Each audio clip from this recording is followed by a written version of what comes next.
ప్రాబ్లమ్స్ని with in fraction of సెకండ్స్లో ఎలా చేయాలో చెప్తాను.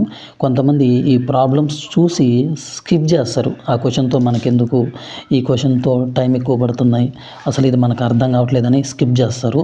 మీరు అలా చేయకండి ఫ్రెండ్స్. ప్రతి ఒక్క క్వశ్చన్ మనకి ఇంపార్టెంటే. ఈ క్వశ్చన్ ఏ విధంగా చేయాలో నేను చెప్తాను చూడండి ఫ్రెండ్స్. ఫస్ట్ న్యూమరేటర్లో అండ్ డినామినేటర్లో ఉన్న వాల్యూస్ని రాయాలి. ఫస్ట్ న్యూమరేటర్లో ఉన్న వాల్యూస్ని రాయాలి. 4 రాయాలి, దాని తర్వాత 5 రాయాలి. దీని తర్వాత ఇక్కడ ఎన్ని నెంబర్స్ ఉన్నాయో చూడండి. 1, 2 అండ్ 3. గుర్తుపెట్టుకోండి ఫ్రెండ్స్. 1, 2 అండ్ 3. ఇది టైప్ 1 ఫ్రెండ్స్. దీంట్లో దాదాపు 4 టైప్స్ ఉంటాయి. అన్నీ నేను కవర్ చేస్తాను చూడండి. ఇప్పుడు 4 + 5 ఎంతో రాయండి. 4 + 5 ఎంత? 9. అంతే కదా ఫ్రెండ్స్. 9 + 5 ఎంతో రాయండి. ఎంత? 14.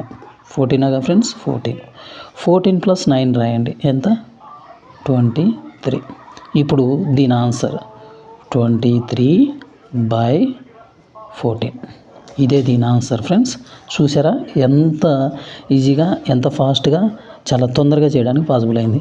గుర్తుపెట్టుకోండి ఫ్రెండ్స్. ఇలాంటి టైప్ ఆఫ్ క్వశ్చన్స్ సేమ్ ఈ విధంగా ఉన్నవి ఇలా వచ్చే ప్రతి క్వశ్చన్ కూడా ఈ విధంగా విత్ ఇన్ ఫ్రాక్షన్ ఆఫ్ సెకండ్స్లో చేయొచ్చు.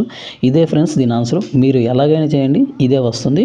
ఓకేనా ఫ్రెండ్స్. ఇలాంటి మరిన్ని వీడియోస్ కోసం మన ఛానల్ని చూడండి, ఫాలో అవ్వండి, లైక్ చేయండి, సబ్స్క్రైబ్ చేయండి. ఇలా ప్రతి ఒక్కటి కూడా మీకు ఫుల్ కంటెంట్ ఇస్తాను. ఓకేనా ఫ్రెండ్స్. Thank you.